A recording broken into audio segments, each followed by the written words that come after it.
একটাই বাচ্চা, বাচ্চাটা কোথায় যাব? মা ঈশামণির এ আহাজারি সন্তান রায়হানের জন্য। একমাত্র সন্তানের সামনে কাঁদতেও পারছে না। পাশে শিশু রায়হান বুঝে যায় তার কঠিন অসুখের কথা, কিন্তু মায়ের মন তো বাদ মানে না। তাই সন্তানের কাছ থেকে লুকিয়েই কাঁদেন মা ঈশামণি। আসলে খুব আশায় ছিলাম আমার বাচ্চার ট্রিটমেন্টটা গত 3 বছর ছিল। বাচ্চার চিকিৎসা শেষের দিকে আপনার ডিসেম্বরে একটা কেমো ছিল, 2026 সালে মার্চে একটা কেমো ছিল। বাচ্চার ট্রিটমেন্টটা আমার শেষ হয়ে যায়। তো এই মুহূর্তে এসে আমার বাচ্চার জীবাণুটা আবার ফিরে আসলো। গত 3 বছরে আমার বাচ্চার চিকিৎসা বাবদে প্রায় 45-50 লক্ষ টাকা আমরা খরচ করছি যে আমার বাচ্চা সুস্থ হয়ে যাবে। কিন্তু এখন বাচ্চাটার আবার জীবাণু ফিরে আসাতে এখন ডাক্তার বলছে যে বাচ্চার বোন মেরু ট্রান্সফার ছাড়া কোনো উপায় নেই। দুরন্ত হাসি খুশি রায়হানকে দেখে বোঝার উপায় নেই তার শরীরে বাসা বেঁধেছে মরণ ব্যাধি ব্লাড ক্যান্সার। চিকিৎসকদের ভাষ্যে রায়হানের হাতে সময় বেশি নেই, জীবন প্রদীপ নিভে যেতে পারে যে কোনো সময়। ইতিমধ্যে এই ব্যাধি ছড়িয়ে পড়েছে শরীরের অনেক জায়গায়। আমি তো এদিকে যেগুলো যা ছিল আত্মীয় স্বজন বন্ধু বান্ধব জায়গা জমি যা ছিল সব শেষ করে ফেলছি।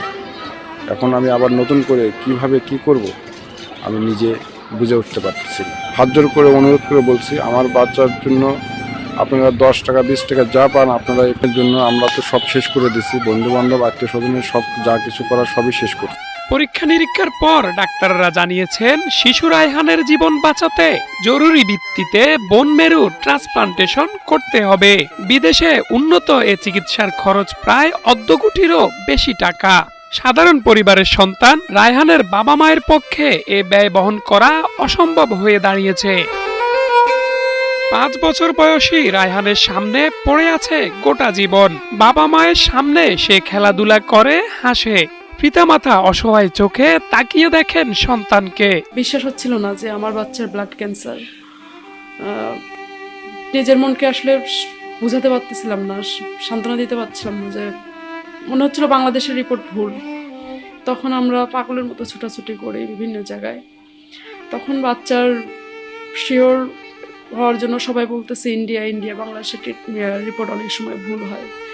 তখন আমরা ইন্ডিয়াতে নিয়ে গেলাম, নিয়ে বাচ্চার আবার সেই বোন মেরু টেস্ট হইলো, হয়ে রিপোর্ট আবার সেম আসলো যে বাচ্চার লিউকেমিয়া ALL বি সেলেই আছে। বাংলাদেশের রিপোর্ট যা, ইন্ডিয়ার রিপোর্টও তাই। রায়হানের বাবা বাইক রাইড করে কোনো মতে সংসার চালাতে হিমশিম খাচ্ছেন। এমন অবস্থায় শিশু রায়হানের বোন মেরু ট্রান্সপ্লান্টেশনের মতো ব্যয়বহুল চিকিৎসা করানো তার জন্য রীতিমতো অসম্ভব। প্রায় 60-70 লক্ষ টাকার মতো লাগবে। ডাক্তার বলছে এটা এবারে কি হয়, না হলে আপনার ইন্ডিয়া নিতে হবে। আরেকটা হয় এক ক্যান্টনমেন্টে, ওরা ক্যান্টনমেন্টে কথা বলছে, ওরা এত ছোট বাচ্চারা করবে না। এই মুহূর্তেও ট্রিটমেন্ট করতে গেলে প্রায় 60 থেকে 70 লক্ষ টাকার মতো লাগবে। এটা আমরা কোথায় পাবো? আমরা তো গত 3 বছর ট্রিটমেন্ট করে সব শেষ হয়ে গেছে। সমাজে অনেক বিত্তবান ব্যক্তি, অনেক রাজনীতিবিদরা, সরকার পক্ষ, মাননীয় উপদেষ্টা সবার দৃষ্টি আকর্ষণ করছে আমার রায়হানের পাশে এসে দাঁড়ান। মানবিক প্রয়োজনে পরিবারটি সমাজের সদয় ও সামর্থ্যবান মানুষের কাছে সহযোগিতার আবেদন জানিয়েছেন। সবার একটু আন্তরিক ইচ্ছাতেই বাঁচতে পারে 5 বছরের ছোট্ট রায়হান। ফারুক মজুমদার, 71, ঢাকা।